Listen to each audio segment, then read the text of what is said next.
Assalamualaikum warahmatullahi wabarakatuh. Saya Umi Latifah Waziroh. Di sini saya akan melanjutkan tentang resum filsafat manusia. Selanjutnya saya akan membahas tentang materi asal-usul manusia. Yang pertama yaitu dari mana manusia? Ada dua pendapat mengenai asal-usul manusia. Yang pertama yaitu teori evolusi Darwin. Pernyataan Darwin mendukung bahwa manusia modern berevolusi dari jenis makhluk yang mirip kera. Selama proses evolusi yang diduga telah dimulai sejak 5-6 juta tahun lalu, dinyatakan bahwa terdapat beberapa bentuk peralihan antara manusia modern dan nenek moyangnya. Selanjutnya yaitu teori menurut Islam. Di dalam Al-Quran disebutkan bahwa awal mula penciptaan manusia dimulai dari Nabi Adam SAW yang diciptakan dari debu. Kemudian seluruh keturunannya diciptakan dari setetes air yang hina atau mani. Kemudian berubah menjadi segumpal darah yang berkembang menjadi segumpal daging, kemudian dikeluarkannya sebagai bayi yang lemah. Selanjutnya akan kemana manusia? Menurut Plato, manusia terdiri dari jiwa dan badan. Badan yang mati karena bersifat jasmaniah, sedangkan jiwa tidak mati karena bersifat ruhaniah. Teologi Protestan, manusia seluruhnya mati dan seluruhnya hidup kembali berkat janji Allah. Akhirnya manusia menjadi ciptaan baru. Setiap agama memiliki keyakinan masing-masing tentang alam setelah kematian, yaitu agama Buddha percaya bahwa setelah kematian terdapat alam nirwana. Kemudian agama Hindu mempercayai bahwa setelah kematian akan adanya reinkarnasi. Pada bangsa Romawi dan Yunani percaya bahwa jiwa yang mati akan menuju ke Hades.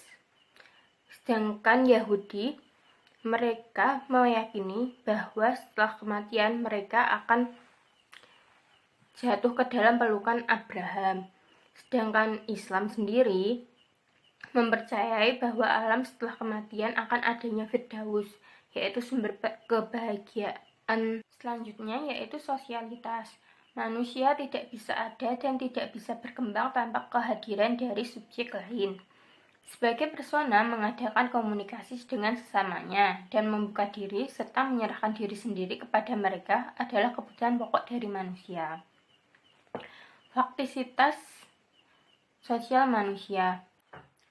Yang pertama, manusia lahir dalam keluarga. Bayi yang baru dilahirkan akan dibesarkan dan berkembang dalam lingkungan keluarga. Seperti yang kita ketahui bahwa bayi lahir dalam keadaan lemah.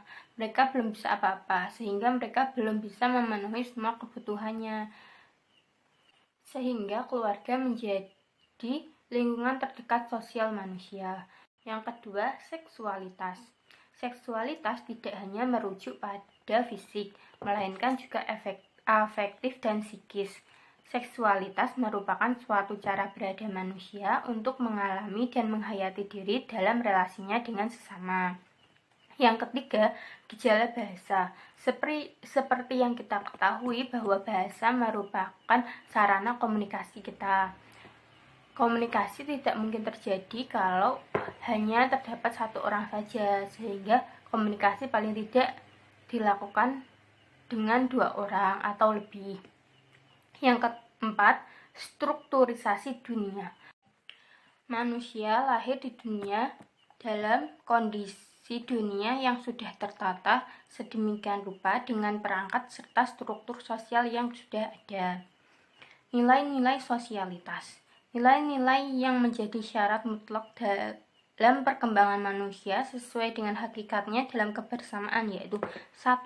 Keterbukaan, 2. Tanggung jawab, 3. Solidaritas, 4. Kepercayaan, dan 5. Keadilan.